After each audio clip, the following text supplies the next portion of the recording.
Could the legitimacy of Britain's sovereignty over Australia be fundamentally flawed? To answer that, we need to take a journey back in time, starting from the year 1770, when Lieutenant James Cook arrived on the eastern coast of Australia. Cook, in his capacity as a mere lieutenant, boldly declared the land for Britain, waving the Union Jack and taking possession in the name of King George III. 18 years later, Captain Arthur Phillip established the first British settlement at Sydney Cove. However, the basis of these actions raises significant legal questions. To justify their sovereignty over Australia, Britain relied on two main legal fictions. Firstly, they declared Australia as terra nullius, or uninhabited lands belonging to no one. Secondly, they believed that symbolic ceremonies, such as the waving of a flag, fulfilled the requirements for obtaining sovereignty under international law.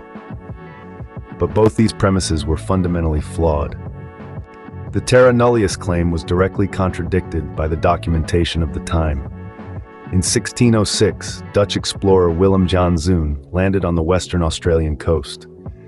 His journals described trading with the indigenous inhabitants and mapping over 300 kilometers of coastline.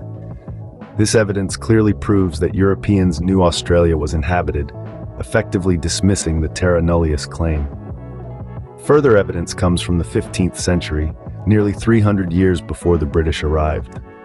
The books 1421 and 1434 present extensive evidence of Chinese exploration, trade, and interaction with Aboriginal Australian populations. This fact reiterates the point that Australia's Aboriginal inhabitants maintained sovereign control and foreign trade connections long before the British set foot on the continent. Considering the factual and legal deficiencies that underpin Britain's claim over Australia, one could argue that the ancient common law principle of ex dolo malo non oritur actio should apply. This principle states that no rights can arise from fraudulent acts.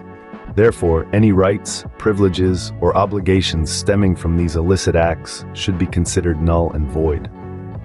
In conclusion, the British acquisition and settlement of Australia was based on premises that were legally and factually untenable.